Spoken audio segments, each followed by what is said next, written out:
단자유독의 응답입니다. 하중은 백색 잡음입니다. 네, 하중을 두 가지 종류로 줬을 때 아이디얼한 화이트 노이즈 혹은 밴드 리미티드 일정 대역 혹은 이상적인 백색 잡음 주었을 때 다음 응답을 구해라 했을 때 응답의 스펙트럼 밀도 함수 그다음에 응답 자승의 응답의 제곱 평균을 구하라고 했습니다. 단자유도계가 주어지고요. 하중이 다음과 같이 주어질 경우가 케이스 1 이상 백색 잡음이고요. 하중이 단자유도계의 하중이 다음과 같이 어떤 일정 대역 폭을 가지고 일정한 함수인 여기 밴드 리미티드 화이트 노이즈인 경우 응답을 구하라 그랬는데요. 응답을 구했더니 첫 번째 스펙트럼 밀도 함수는 여기는 이제 진동수 응답 복소 진동수 응답 함수고요. 스펙트럼 밀도 함수는 다음과 같이 구해졌습니다. 이렇게 피크점을 갖게 되고요. 고유 주기에서 피크점을 가지고 이렇게 됐고요. 그 다음에 이러한 밴드 리미티드인 경우는 좀 전하고 좀 다르게 이게 끊어졌죠. 양쪽에 끊어져 가지고 이렇게 밴드 리미티드 응답을 가졌습니다. 피크 함수를 가졌습니다. 둘 다 앞뒤 경우에 둘 다 복소 진동수 응답 함수는 같고요. 그래서 하중의 형태가 달라지니까 응답의 형태도 달라지고 하중의 형태가 이렇게 전 영역일 때는 끊어지는 변점이 없는데 하중의 형태가 어떤 일정 대역 폭을 가질 때 응답도 일정 대역 폭을 갖는다입니다. 그러면 특이하게 조금 자세히 좀 들여다보면요. 하중이 다음과 같이 SFSF 스펙트럼 밀도 함수가 주어졌을 때 응답도 스펙트럼 밀도 함수를 구할 수가 있습니다. 다음과 같이 복소 진동수 응답 함수의 자승을 곱해가지고요. 다음과 같이 이렇게 구해졌고요. 이렇게 구해진 값을 그림으로 나타내면 다음과 같습니다. 이러할 경우에 이 최대값은 감쇄가 작을 경우 요 최대값은 공진에 발생하니까 요 앞에 항은 0이고요. 예, 뒤에 항만 살아남아 가지고 요 값은 0이고요. 지금 계속 노트를 고쳐가면서 책을 고쳐가면서 설명하다 생각나는 것들을 책에다 적고 있습니다.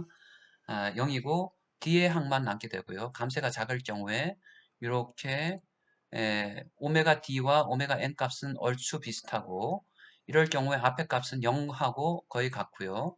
뒤에 값만 남게 되고 이 뒤에 값은 이렇게 이제 근사하게 되죠. 최대값은 근사하게 되는데 이 경우에 있어서는 이 최대값은 m이 증가할수록 최대값도 증가하고요. 왜냐하면 m하고 비례하니까요. 그 다음에 면적이 일정하기 때문에 최대값의 폭은 감소한다. 길게 되면은 요 면적은 일정하니까요. 이렇게 일정하다입니다. 두 번째, 이상 백색 잡음에 의한 응답의 제곱 평균 값은 요 앞에서 구한 것의 면적을 구해주면 됩니다. 면적을 구해주면 되니까 이렇게 앞에서 구한 것의 면적을 구해주면 되니까 이렇게 구해줄 수가 있고요. 다음과 같이 구해줄 수가 있습니다. 구해줄 수 있는데 여기서 특이한 것은 뭐냐면은 요 응답의 제곱 평균 값은 요게 매스 값이 하나도 들어가지 않습니다. 피크 최대 값은 m하고 비례하지만은 응답의 제곱 평균 값은 피크 값은 m 값에 비례하지만은 제곱 평균 값은 m하고 무관하다. k하고 c에만 좌지우지된다. 밴드 리미트 가진 하중에 대해서도 마찬가지로 구해보면은 앞에 것하고 조금 달라진 것이 무엇인가 하면은 응답은 이럴 경우에 이렇게 구했고요. 그 하중이 안 가해주는 경우는 그냥 0이고요. 하중이 안 가해주는 경우는 0이고 응답이 가해주는 부분은 앞에 부분과 같습니다. 앞에. 근데 다만 요 제곱 평균값, 응답의 제곱 평균값을 했을 때 뒤에 부분이 붙어버렸습니다. 이렇게.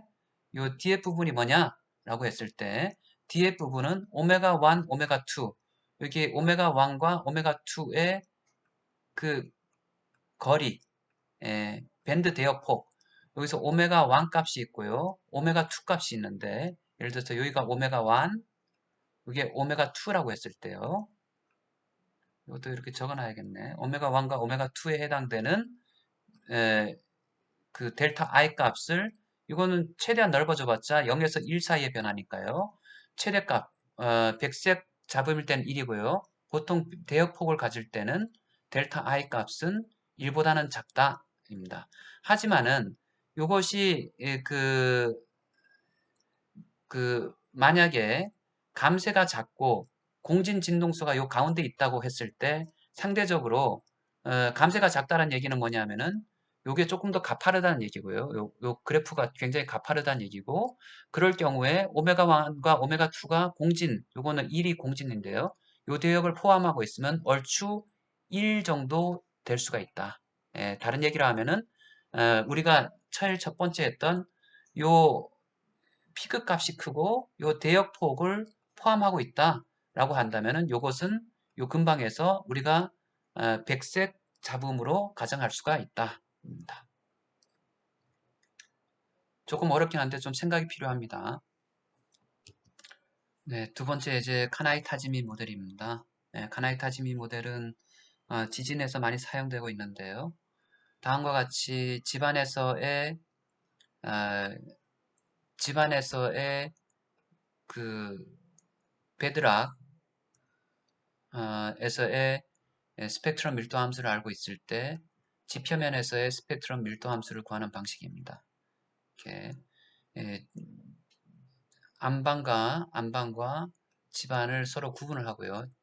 그래서 집안을 이렇게 단자유도계로 모델링하고 난 다음에 안반에서 베이스 그라운드 모션으로 가진을 해줬을 때 그라운드에서의 응답을 구하는 겁니다. 집안을 다음과 같이 단자유도계로 모델링을 하고 여차차 쭉 풀어가면은 어떻게 나오냐 하면은 밑에서 보면요. 그래서 다음과 같이 나옵니다. 이게 집안을 S0로 가진한다라고 했죠. 문제를 한번 읽어보면요. 그래서 집안을 이상 백색 잡음 S0로 가정을 한 후, 그다음에 지표면에서의 스펙트럼 밀도 함수를 구하라입니다.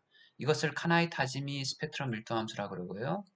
그래서 수정된 카나이 타지미도 있습니다. 이렇게 해서 구해보면은 지표면에서의 절대 지방 가속도이기 때문에 조금 여기서 이런 테크닉이 약간 들어가게 되고요. 그래서 서로 더해가지고 여차차 나오는데, 이렇게 구한 것은 지표면에서 파란색으로 나오게 되는데요. 카나이타짐이 원래 일반적으로 거기 지로 프리퀀시에서의 응답이 0으로 가정해야 되기 때문에 우리가 보통 평균적인 응답을 0으로 가정해가지고 문제를 푸는 경우가 대부분이기 때문에 확률론적으로는요. 그래서 이렇게 필터를 하나 더 씌워줍니다. 클러프젠 필터, 펜젠 필터를 더 사용해 줘가지고 H2를 더 곱해줘가지고 요거를 이렇게 파란색을 빨간색으로 모디파이 시켜가지고 다음과 같이 지표면에서의 스펙트럼 밀도 함수를 구할 수가 있습니다. 이 과정은 집안 베이스락 안반에서의 스펙트럼 밀도 함수 가진을 얼마로 가정을 해가지고 지표면에서의 스펙트럼 밀도 함수를 구할 수가 있습니다. 지진 입력의 스펙트럼 밀도 함수를 구할 수가 있습니다. 그리고 또 다른 예제는 다음과 같이 기둥이 하나, 둘, 셋, 네 개가 있는 1층 건물에서 가진으로서 지표면 가진으로서 다음과 같은 S0라는 이상 백색 잡음을 입력 하중으로 받았을 때 그 평균을 0으로 가정했기 때문에요. 평균을 0으로 가정해야 되는데요. 가정하지 않았나요? 여기 평균을 0으로 가정했을 경우 또 나오긴 하는데요. 문제를 잘 안 썼네. 그래서 표준 편차가 응답의 표준 편차, 지붕면에서의 응답의 표준 편차가 델타 값을 초과하지 않도록 기둥의 직경을 설계하여라입니다. 자꾸 하면서 이제 고칠 것들이 많이 생겨가지고 고쳐가면서 하다 보니까 좀 시간이 걸리네요. 집안에서의 지표면에서의 응답을 스펙트럼 밀도 함수로 SFF equal S0라고 주어졌고요. 이렇게 입력 하중이 가해졌을 때 응답을 구할 수가 있고 요것이 지표면에서 흔들려가지고 평균값으로 0이 나온다라고 했을 때 요 응답의 베리에이션도 있지만은 평균값은 0이고 그랬을 경우에 응답의 표준 편차가 얼마 정도 나올까? 라입니다. 시그마 U 값이 얼마 나올까? 근데 표준 편차 값이 어떤 값보다 작게 하기 위한 평균 직경 D 값은 얼마로 해야 될까? 얼마로 설계해야 될까?입니다. 그래서 고정단 힌지 모델이기 때문에 다음과 같이 강성을 3EI분의 H3승이라고 썼고요. H3승. 그래서 요거를 4개, 기둥이 4개니까 강성을 구할 수가 있습니다. 그래서 운동 방정식을 구하고 난 다음에 흔들어 줬을 때 제곱 평균 값은 다음과 같이 여차여차 해가지고 이렇게 나왔고요. 요것을 문제를 풀어보면은 다음과 같은 값을 구할 수가 있습니다. 해석적으로 풀어도 좋고요. 아니면 수치적으로 풀어도 좋습니다. 구하고 난 다음에 평균을 0이라고 했을 때 응답의 평균 값을 0이라고 해서 지진이 흔들리고 난 다음에 제자리에 돌아온다는 얘기죠. 가정했을 때 응답의 표준 편차 값은 앞에 제곱 평균의 루트 값을 씌운 값이니까 이렇게 이제 설계 기준에서 이 값을 초과하지 않도록 한다라고 했으면 표준 편차까지 이 값을 초과하지 않도록 한다 했으니까 이렇게 D 값은 요 값 이상이 되어야 한다라는 것을 알 수가 있습니다. 자, 또 다른 문제입니다. 다음과 같은 3층 건물이 있습니다. 3층 전단 건물이 있는데요. 이때 바닥면에서 다음과 같은 지표면 응답 스펙트럼을 주어졌을 때 이 각각 층 응답의 표준 편차값을 구하여라 라고 했습니다. 표준 편차값을 구하여라. 그래서 각 층 응답은 흔들리고 나중에 제자리 돌아온다.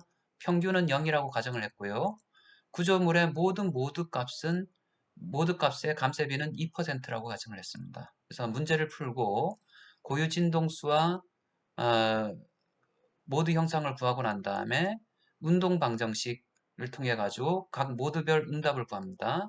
각 모드별 응답을 구하고 난 다음에 각 모드별 응답의 앞에 공식을 사용해 가지고 제곱 평균 값을 모드별 제곱 평균 값을 하나, 둘, 셋, 세 개 모드에 대해서 다 구하고요. 열심히 풀었습니다. 이렇게 해서 다 풀어가지고 모두별 제곱 평균 값을 다 구했습니다.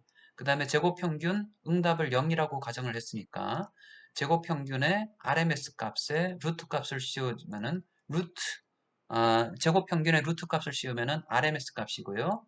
평균이 0이니까 RMS 값이 표준 편차가 됩니다.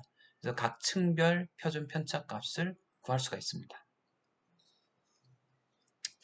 그리고 피크 계수, 우리가 일반적으로 피크 계수를 왜 사용하는지, 그리고 스펙트럼 밀도 함수를 사용해서 최대값을 구하는 것과 진동수 영역 방법으로 구한 응답을 풀이에 역변환하는 것의 차이점이 뭐냐라고 물었습니다.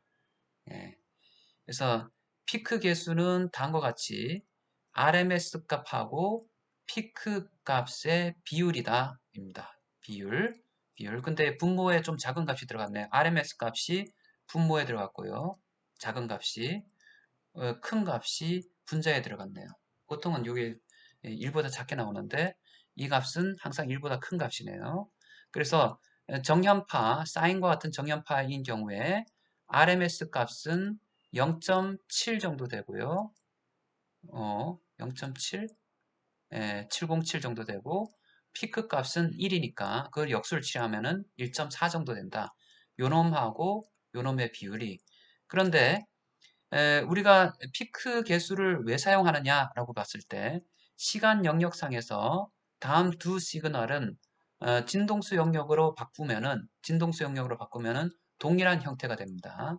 이렇게 임팩트, 충격 신호하고 이런 모든 그 성분이 다 들어간 백색 잡음 신호를 둘 다 이렇게 바꿔버리면은 이렇게 진동수 영역상에서는 똑같은 형태가 됩니다. 그래서 진동수 영역을 가지고 구조물의 응답을 구했을 때 진동수 영역 확률적인 특성만 구할 수가 있지 우리가 일반적으로 응답의 최대값을 구할 수가 없습니다. 그럴 경우에 피크 계수를 사용하여서 진동수 영역에서 구한 응답에서 피크 계수를 곱해주면은 거기 우리가 진동수 영역에서는 시그마 U 값을 구할 수가 있고요. 여기에 피크 팩터를 곱해주게 되면은 U 맥스 값을 구할 수가 있습니다. 그래서 시간 영역상에서의 최대값을 구할 수 있는 통로가 되는 겁니다. 피크 팩터가. 네, 여기까지 하겠습니다. 감사합니다.